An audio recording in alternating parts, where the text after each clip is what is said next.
नमस्कार दोस्तों, बहुत बहुत स्वागत है आपका अपने channel M class study point में। और मैं राजीव कुमार आपके लिए आज मैं बहुत ही ज़्यादा इम्पोर्टेंट क्वेश्चंस लेके आया हूँ, जो कि हमारे जनरल नॉलेज से रिलेटेड क्वेश्चंस हैं हमारे। तो आइए हम चलते अपने क्वेश्चंस पर। तो देखिए बच्चों, पहला क्वेश्चन है आपके सामने। संयुक्त राष्ट्र संघ के स्थायी सदस्य देश कौन कौन से हैं? तो पहले मैं आपको बता दूं कि स्थायी सदस्य देश होता क्या है।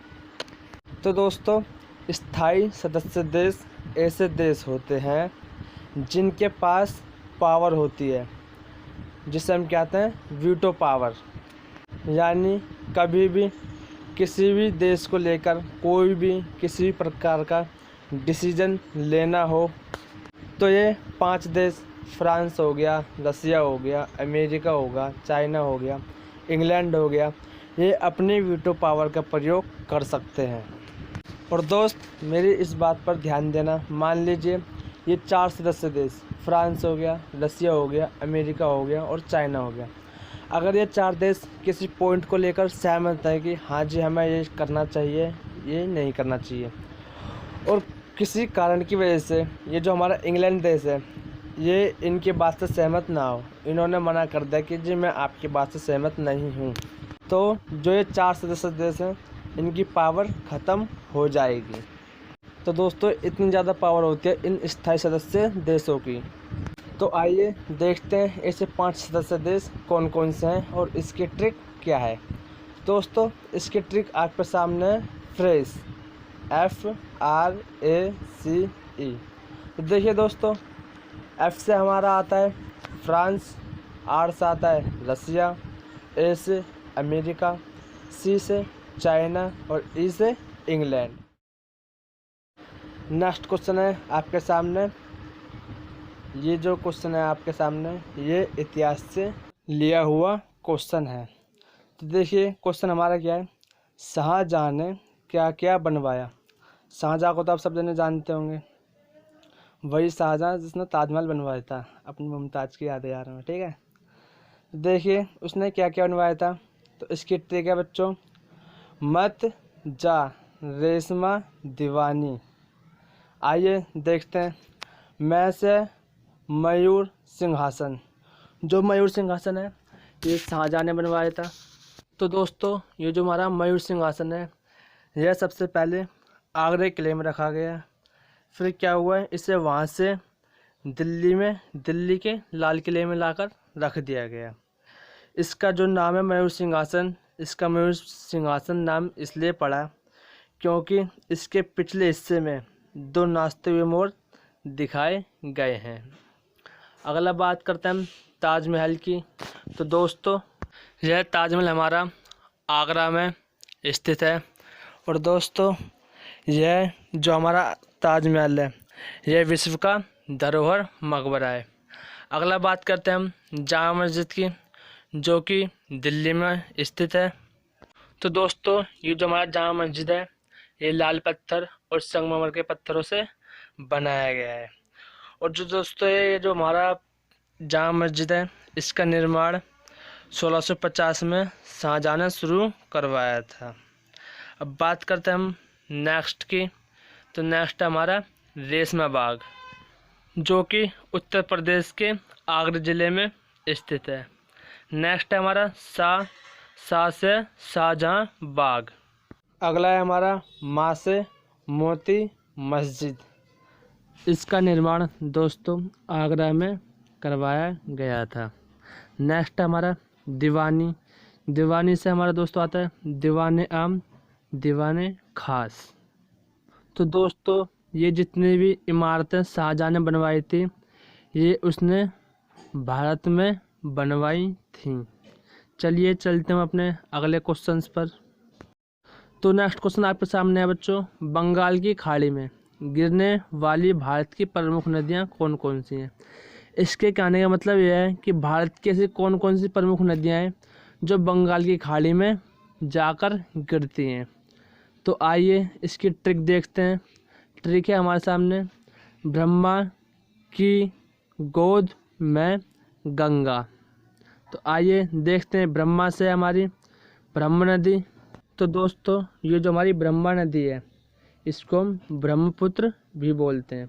तो दोस्तों इसका जो उद्गम स्थान है वो हिमालय के उत्तर में तिब्बत के पुरंग जिले में स्थित जो मानसरोवर झील है उसके निकट से होता है, जहाँ इसे यरलुंग त्संगपो कहा जाता है। तिब्बत में बहते हुए ये नदी भारत के अरुणाचल प्रदेश राज्य में प्रवेश करती है। वहाँ से असम घाटी में बहते हुए इसे ब्रह्मपुत्र और फिर बांग्लादेश में प्रवेश करती है। बांग्लादेश में प्रवेश करने पर इसे जमुना कहा जाता है। आइए मैं आपको इसको नक्शे के द्वारा दिखाता हूँ। दोस्तों ये देखिए, ये आपके सामने पिक्चर्स है। ये जो आप देख रहे हैं ये पूरा हमारा क्या है, तिब्बत एरिया है। देखिए ये हमारा अरुणाचल प्रदेश है, यहाँ से क्या है हमारी ये नदी बहते हुए हमारे अरुणाचल प्रदेश में प्रवेश करती है और फिर ये असम घाटी से होते हुए ब्रह्मपुत्र नदी बांग्लादेश में आकर प्रवेश करती है, जैसा कि आप देख पा रहे हैं। और जब ये बांग्लादेश में प्रवेश करती है तब इसे हम जमुना कहते हैं। उम्मीद करूँगा आपको अच्छे से समझ में आया होगा। आइए नेक्स्ट पे चलते हैं। नेक्स्ट हमारा की। तो की से हमारा कृष्णा नदी भी आती है और कावेरी नदी भी आती है। तो पहले हम बात करते हैं कृष्णा नदी की। दोस्तों ये जो हमारी कृष्णा नदी है ये विशेष रूप से महाराष्ट्र के पश्चिम के सितारे जिले के वाई तालुका के उत्तर में जोर गांव का एक नाम का गांव है, गांव के पास महाबलेश्वर में है ये। और जो दोस्तों हमारी जो कृष्णा नदी है ये भारतीय राज्यों में ऐसे राज्य जहाँ से ये होकर गुजरती है, महाराष्ट्र, कर्नाटक, तेलंगाना और आंध्र प्रदेश से होकर गुजरती है और पूर्वी तट पर आंध्र प्रदेश के हमसलादेवी में बंगाल की खाड़ी से जाकर मिल जाती है। तो दोस्तों जिन बच्चों को समझ में नहीं आया उन्हें मैं चित्र के माध्यम से समझाऊंगा, उनको अच्छे समझ में आ जाएगा। तो चलिए चलते अपने चित्र पर। तो दोस्तों ये आपके सामने चित्र कृष्णा नदी का। तो देखिए ये आप देख पा रहे हैं यहाँ पर ये हमारा महाराष्ट्र है। ये हमारे महाराष्ट्र से निकल रही है। उसके बाद कहाँ से होते हुए गुजर रही है, कर्नाटक से होते हुए गुजर रही है। ये आप देख पा रहे हैं कर्नाटक है हमारा। फिर हमारा कहाँ से आ रही है, तेलंगाना से होती हुई जा रही है। आप देख पा रहे हैं तेलंगाना। फिर जा रही है होकर गुजर के आंध्र प्रदेश से। फिर आंध्र प्रदेश से होकर ये कहाँ पे जाके मिल जा रही है, बंगाल की खाड़ी में जाकर मिल जा रही है। उम्मीद है आपको समझ में आया होगा। चलते हैं अपने नेक्स्ट पर। नेक्स्ट है हमारी कावेरी नदी। तो दोस्तों जो हमारी एक कावेरी नदी है ये कर्नाटक तथा उत्तरी तमिलनाडु में बहने वाली एक सदा नीरा नदी है। यह पश्चिम घाट के पर्वत ब्रह्मगिरि से निकलती है और जो दोस्तों इसकी जो लंबाई है 800 किलोमीटर है और ये दक्षिण पूर्व में प्रवाहित होकर कावेरी नदी बंगाल की खाड़ी में जाकर मिल जाती है। आइए हम इसको चित्र द्वारा समझते हैं। तो दोस्तों आपके सामने ये चित्र आ गया कावेरी नदी का।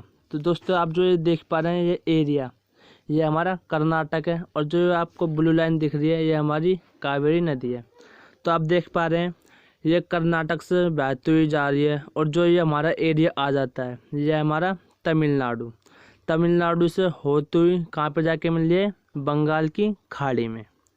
तो आइए चलते अपने नेक्स्ट पर। तो अगला है हमारे सामने गोद। गोद से आता है हमारा गोदावरी नदी। तो दोस्तों जो हमारी ये गोदावरी नदी है ये महाराष्ट्र, छत्तीसगढ़, तेलंगाना, आंध्र प्रदेश और उड़ीसा से होकर बहती है और आखिर में आकर ये भी बंगाल की खाड़ी में आकर मिल जाती है। आइए चलते हैं अपने नेक्स्ट पर। तो नेक्स्ट हमारा मैं से महानदी।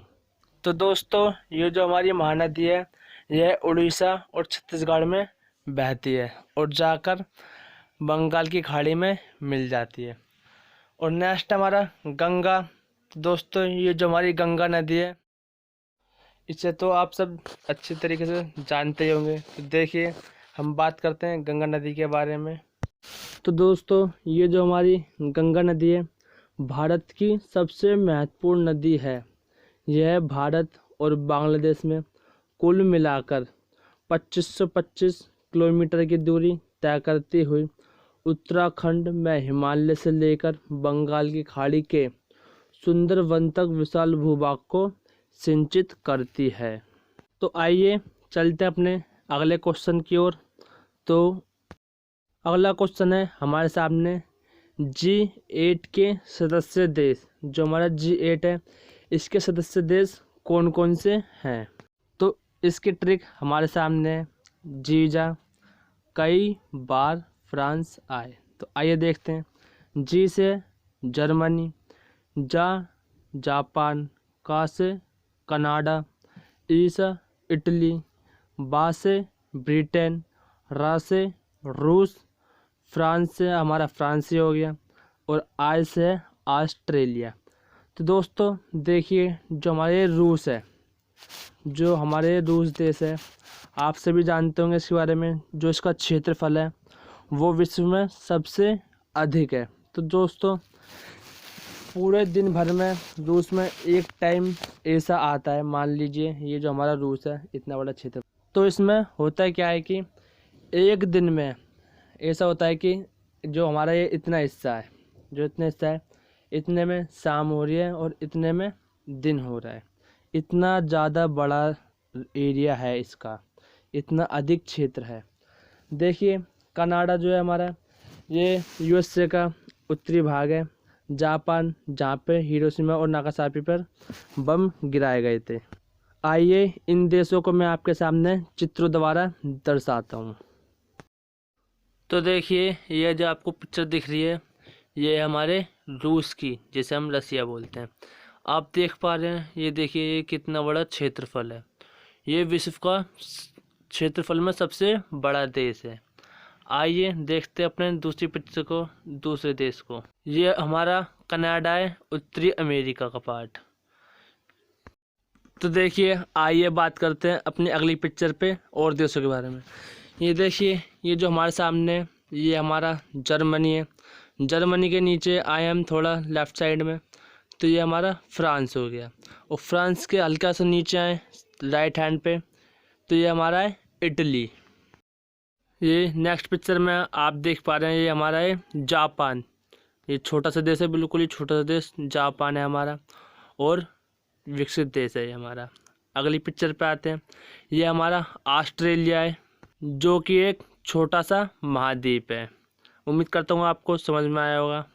तो दोस्तों आपको हमारी वीडियो कैसी लगी हमें कमेंट करके ज़रूर बताइए, और वीडियो को ज़्यादा से ज़्यादा लाइक और शेयर ज़रूर करें।